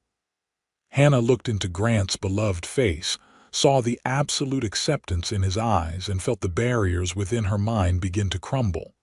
She opened her mouth, uncertain what would emerge. "I do." The words came out as barely more than a whisper, rusty from disuse, but audible in the hushed meadow. Grant's eyes widened in shock, then filled with tears. A collective gasp rose from the assembled guests, followed by complete silence as everyone held their breath. Hannah swallowed hard, then spoke again, her voice slightly stronger. "I do love you, Grant Abernathy." Grant's hands tightened around hers, his face transformed by joy. "Hannah," he breathed, her name a prayer on his lips. Reverend Thompson, recovering from his own surprise, continued the ceremony with visible emotion. When he pronounced them man and wife, Grant gathered Hannah into his arms with exquisite gentleness, as if she might break or disappear. "I love you," he whispered against her hair. "So much." "I love you too," Hannah responded, the words still halting but growing more certain. Their kiss was both a sealing of their vows and a celebration of unexpected miracles, a promise fulfilled, and a new beginning crystallized in one perfect moment. The celebration afterward was jubilant, with the wedding party returning to town for a feast at the hotel. Hannah spoke little, her newly recovered voice tiring easily, but the few words she managed were greeted with joy by their friends and neighbors. Dr. Thompson, watching her with professional satisfaction, warned both Hannah and the well-wishers not to expect too much too soon. "The voice is like any muscle," he explained. "It needs to be strengthened gradually. Mrs. Abernathy should rest it frequently and not strain for words that don't come easily yet." Grant was visibly protective, ensuring Hannah wasn't overwhelmed by excited guests eager to hear her speak. when he noticed her growing fatigue as the celebration continued. He smoothly announced that they would be departing for their brief honeymoon, 3 days at a lakeside cabin borrowed from a friend of Judge Parker's. As they rode out of town in a borrowed buggy, townsfolk cheering and throwing flower petals, Hannah leaned against Grant's solid shoulder, contented beyond words spoken or unspoken. "Was it too much?" Grant asked quietly as Silver Peak disappeared behind them. "The celebration, I mean." Hannah shook her head. "Perfect," she managed, still finding multisyllabic words challenging. Grant smiled, keeping one hand on the reins while wrapping his other arm around her shoulders. "I still can't believe it, Hannah. Your voice. It's the most beautiful sound I've ever heard." Hannah smiled up at him. "Your patience," she said slowly, "made it possible." "I meant what I said that first day," Grant reminded her. "I would have waited as long as you needed, forever if necessary." "I know," Hannah whispered, resting her head against his chest. "That's why I could finally speak." The simple truth resonated between them as they continued toward the lake. Grant's unwavering acceptance had created the safety Hannah needed to find her voice again. Not demands or pressure or medical interventions, but simply the knowledge that she was loved exactly as she was, silent or speaking. As twilight painted the western sky in shades of rose and gold, Hannah marveled at how far she had come from that terrified, mute young woman who had stepped off the stagecoach in Silver Peak 8 months ago. The journey hadn't been easy, but it had led her here to love, to healing, to a future brighter than any she could have imagined in those dark days after the attack. "What are you thinking?" Grant asked, noting her contemplative expression. Hannah smiled, choosing her words carefully to conserve her still fragile voice. "That some silences lead to the most important words." Grant's answering smile was tender as he guided the buggy around a bend in the road, revealing the sparkling lake ahead, the first glimpse of their honeymoon destination, and beyond that, their shared future. "I couldn't agree more, Mrs. Abernathy," he said softly. "I couldn't agree more." Epilogue. 5 years later, the laughter of children echoed across the meadow as 4-year-old Joseph Abernathy chased butterflies through the summer wildflowers, his dark curls bouncing with each exuberant step. Nearby, Hannah sat on a sun-warmed rock, cradling 2-month-old Elizabeth against her shoulder while keeping a watchful eye on her energetic son. "Not too close to the edge, Joseph," she called, her voice clear and strong in the mountain air. "I know, Mama," the boy responded with the slightly aggrieved tone of children everywhere who believe their parents worry unnecessarily. Hannah smiled, stroking her daughter's downy head. Her voice had returned fully by the end of their first year of marriage, though it still occasionally grew husky when she was tired or emotional. Dr. Thompson had declared her recovery remarkable, but not unprecedented further evidence, he claimed, of the mind's capacity to heal itself when given proper support and time. The sound of hoofbeats announced Grant's arrival before he appeared over the rise, his horse picking its way carefully along the familiar trail. Even after 5 years as sheriff, Grant still cut an impressive figure on horseback, tall, broad-shouldered, his face weathered by sun and responsibility, but his eyes as kind as the day Hannah had first met him. "Papa," Joseph shouted, abandoning his butterfly chase to race toward his father. Grant dismounted in one fluid motion, catching his son mid-leap and swinging him high. "There's my boy. Have you been helping your mama with the baby?" "I showed Lizzie all the flowers," Joseph announced proudly. "And I didn't pick any because you said they should grow where God planted them." "That's right," Grant approved, setting the boy down and approaching Hannah with a warm smile. "And how are my girls doing? Lizzie just finished nursing, Hannah replied, accepting his kiss. "She'll probably sleep now if you want to hold her." Grant sat beside them, carefully taking his daughter into his arms. Elizabeth yawned, her tiny fingers curling against her father's work-worn hand in a contrast that never failed to move Hannah deeply. "Everything settled in town?" Hannah asked, knowing Grant had been dealing with a dispute between two minors over claim boundaries. "Finally," Grant confirmed. "Judge Parker helped negotiate a compromise. Sometimes I think his wisdom saves me more work than my badge ever does." Hannah smiled, leaning against his shoulder as they watched Joseph return to his explorations of the meadow. The years had brought changes to Silver Peak. A second mining company had opened operations, bringing new families and prosperity. The town now boasted 2 proper restaurants, a dressmaker's shop, and even a small theater for traveling shows. Through it all, their meadow had remained unchanged, still the sanctuary Grant had first shared with Hannah, now a special place for their growing family. They visited whenever they could escape their busy lives, introducing Joseph to its wonders as soon as he could ride in front of his father on horseback, and now bringing Elizabeth for her first summer visit. "I received a letter from Rebecca yesterday," Hannah mentioned, referring to her younger sister who had finally visited from Boston the previous year. "She's engaged to that banker she mentioned."